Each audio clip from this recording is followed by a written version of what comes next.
Oui, bonjour à toutes et à tous, Monsieur le Ministre, Mesdames et Messieurs les élus.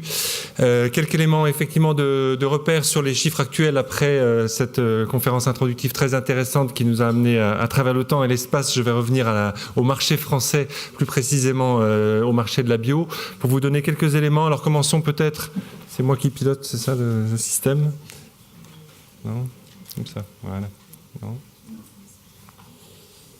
Vous me dites quand c'est prêt. Je voulais commencer par revenir sur les premiers éléments liés à la consommation pour commencer, puisque c'est finalement par là que tout débute. C'est des choses qu'on a d'ailleurs beaucoup entendues dans la présentation de Caroline Steele.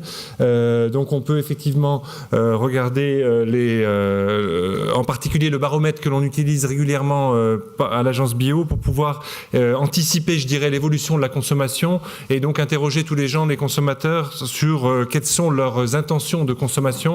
On a vu notamment lors de ce baromètre de la fin de l'année 2015, d'abord un nombre important de consommateurs déclarant effectivement être dans une situation de consommer des produits bio au cours de l'année. En l'occurrence, on était à plus de pratiquement 90% de consommateurs affirmant effectivement au moins de façon épisodique avoir consommé des produits bio. Ce qui était important également, c'est leur demander ce que l'on fait tous les ans, quelles sont leurs intentions pour le futur. Et dans ce baromètre, et on verra ce que donnera l'édition 2016, fin 2016, mais en tout cas dans le baromètre fin 2015, on obtenait effectivement plus de 93% des sondés qui nous disaient vouloir à minimum maintenir, sinon développer leur consommation de produits bio. Donc je dirais que dès ce moment-là, et c'était vrai depuis plusieurs éditions de ce baromètre, on a pu effectivement anticiper le fait de dire ce marché, il est potentiellement intéressant parce que de toute façon, il y a cette demande des consommateurs. À partir du moment où on saura répondre à cette demande de la part des consommateurs, on aura effectivement une augmentation de la consommation qui pourra avoir lieu. Du coup, les premiers éléments de chiffres qu'on a pu donner au cours du mois de septembre dernier sur des estimations que l'on fait du premier semestre de l'année 2016, donc plus ou moins sur effectivement les 6 premiers mois comparativement à l'année passée. Alors là, ça serait bien que j'ai la diapo suivante, ça serait plus facile. Non ? Je ne saurais pas, si, ça vient. Alors, je continue. Donc, dans cette évolution-là, les chiffres clés, toujours sur la partie consommation, c'est effectivement une augmentation des ventes, comme le citait Didier Péréol tout à l'heure.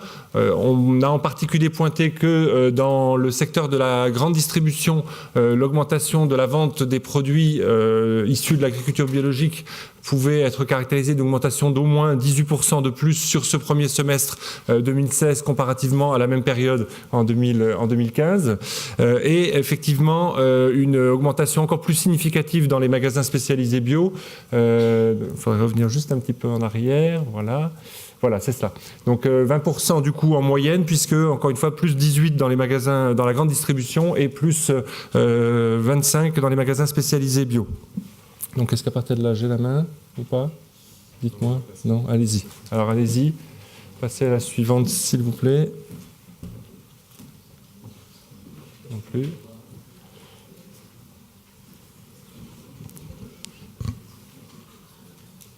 Alors du coup, plus spécifiquement maintenant sur la partie production, toujours ces mêmes chiffres donnés en estimation du premier semestre 2016, qui donne une augmentation de la surface agricole utilisée en agriculture biologique, avec une surface qui augmente de 20%, qui nous permet d'arriver à 1,57 million hectares de cultivés en agriculture biologique à la fin de cette période sur l'ensemble du territoire. Donc effectivement, en rapportant ça à l'ensemble de la surface agricole utilisée en France, on a à peu près 5,8% de cette surface qui est en agriculture biologique aujourd'hui. On peut passer effectivement à la diapo suivante, si du coup c'est plus moi qui peux les passer. Oui. Je peux, ouais, si tu veux. Vas-y. Ça marche, merci beaucoup. Sur le secteur maintenant intermédiaire de la transformation, puisque c'est aussi important de voir le nombre d'acteurs qui interviennent entre la production et la consommation. On a donc 1200 nouveaux opérateurs de ce secteur-là qui ont été identifiés et qui se sont notifiés depuis le début de l'année 2016. Donc on arrive à un chiffre total de pratiquement 15 000, entre 14 000 et 15 000 entreprises déclarées dans ce secteur au-delà de la production. Et donc du coup, quand on fait la somme des agriculteurs et de ces opérateurs, opérateurs. On est à plus de 42 000 opérateurs aujourd'hui en bio. Didier Péréol le citait en introduction. On a un premier chiffre d'estimation qui est au minimum 100 000 emplois dans ce secteur de l'agriculture biologique, probablement encore en augmentation sur cette année 2016.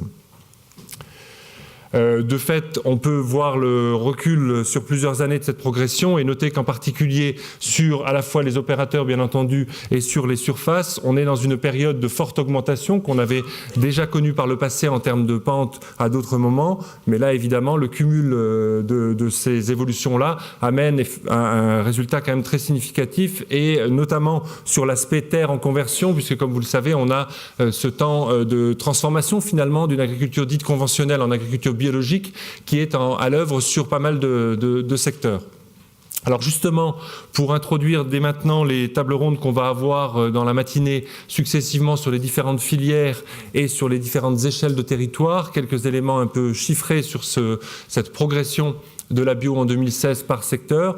Sur la partie différentes filières, vous avez quelque chose qui montre quand même que l'ensemble des filières agricoles aujourd'hui sont dans une dynamique intéressante, même si elle est disparate suivant les secteurs, mais on a quand même globalement une progression très importante avec de fait toujours des secteurs qui ont historiquement pris un point important dans le développement de l'agriculture biologique comme les légumes, comme la viticulture, mais on retrouve aussi de façon très conséquente aujourd'hui le secteur dit des grandes cultures et notamment le secteur céréalier, ce qui était un secteur plutôt en retard il y a quelques années, sur lequel la progression est quand même très spectaculaire aujourd'hui.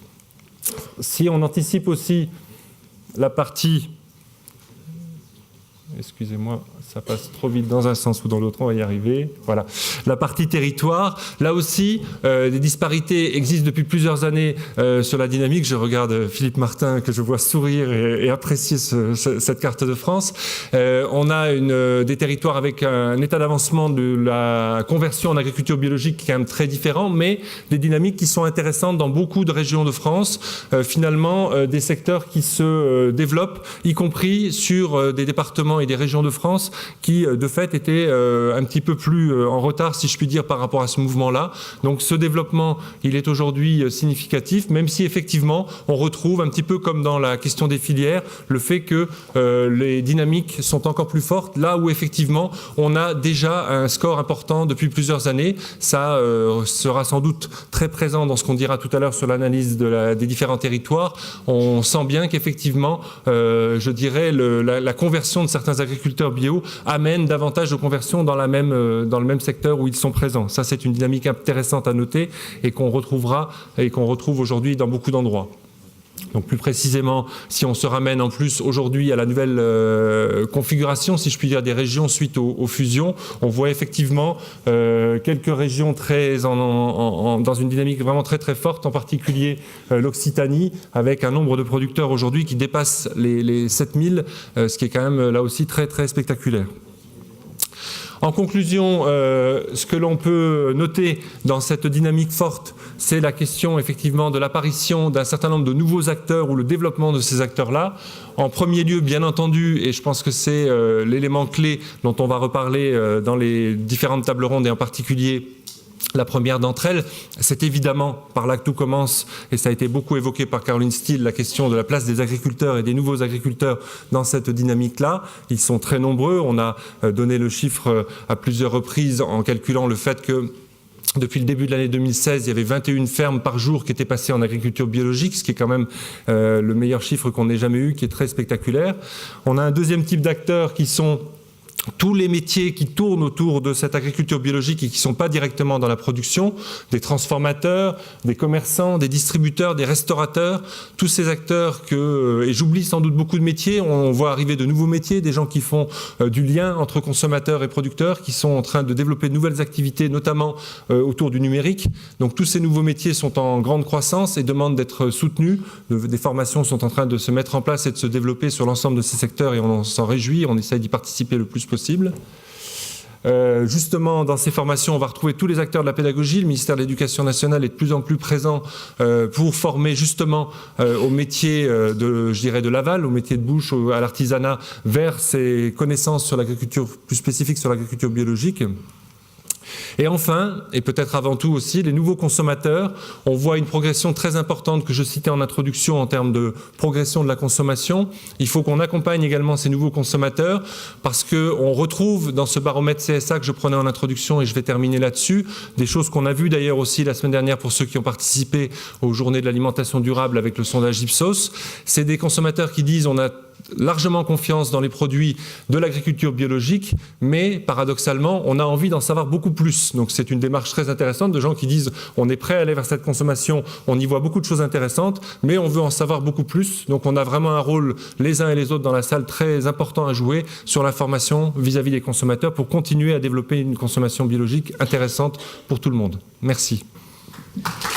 Merci.